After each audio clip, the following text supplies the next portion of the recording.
Frog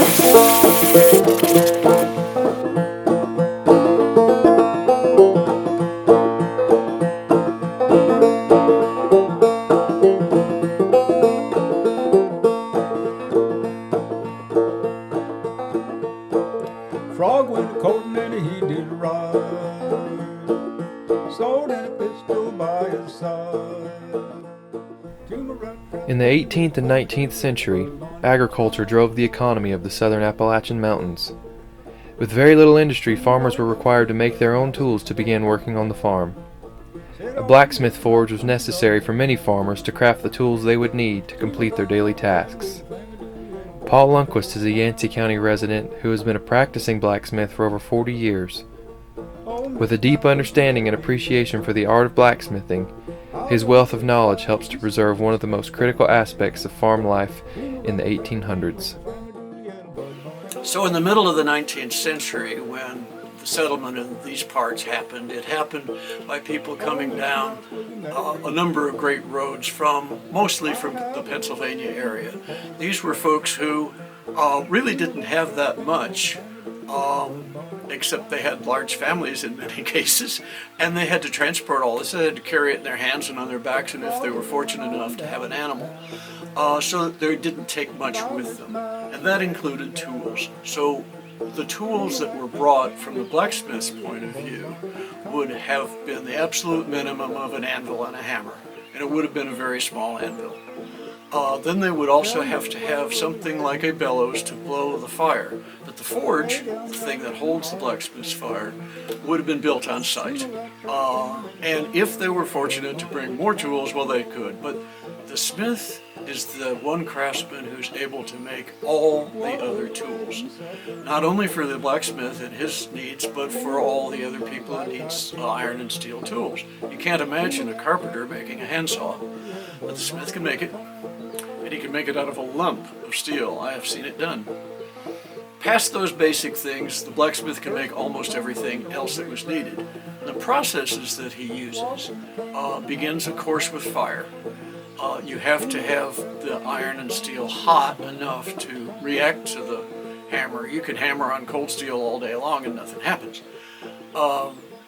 Then there's about 8 or so processes. He draws it out by making it longer and thinner. You can make it shorter and thicker, which is called upsetting.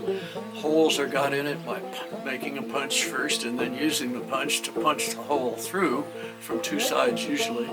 Chisels are used to split things if you were making something like a meat fork, and many other things that need to be split. And there's a number of other processes that ends up with forge welding. You can actually get it hot enough to weld together into a single piece using the heat of the forge and rapidly getting after it with a hammer. In the making of iron and steel, it's much more complicated to make steel, which is iron with 1% of carbon added to it as an alloy.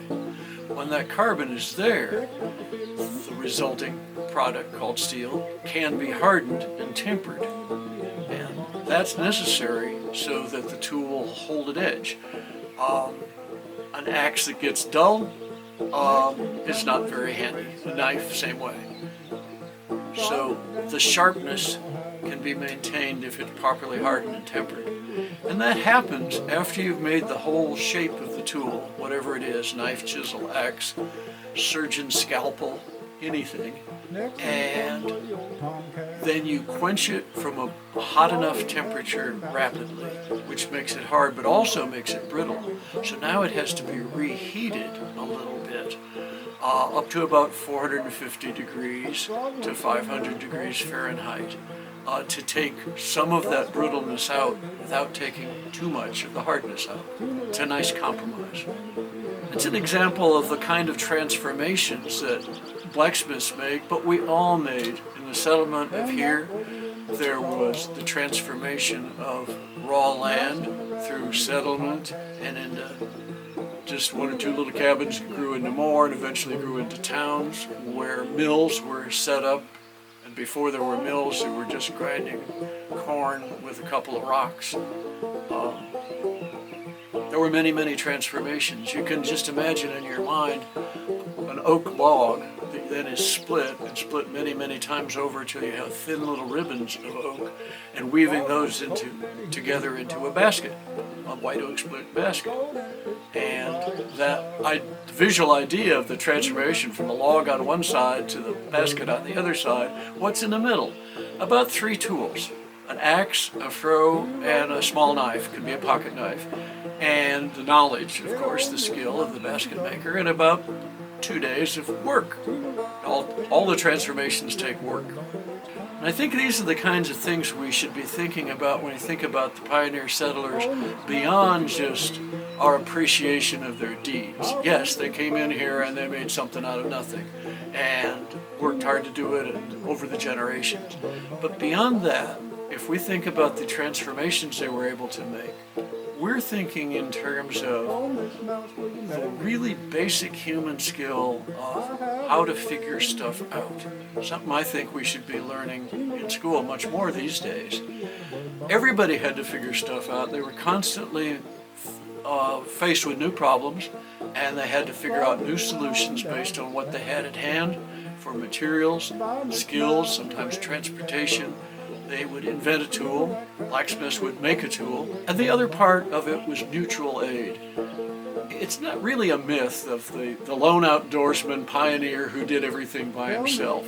That almost never happened. What it was neighbors helping neighbors and doing it all the time. And we wouldn't have gotten nearly as far in the 19th century as we did without what today we're calling mutual aid, and we could use a lot more of it today. I think it's important to say that while I view all of this as a professional blacksmith, and I've made my living at it for 48 years now, doing nothing else for a living, that in those days there was very few professional blacksmiths who just did that and had a fully equipped shop. Almost all of the ironwork was done by individuals, farmers who did a little more smithing or a little less smithing, maybe in a shed off the side of the barn, maybe under a tree. Most all of it was people doing what they had to do, and some of the things were just good enough to get by.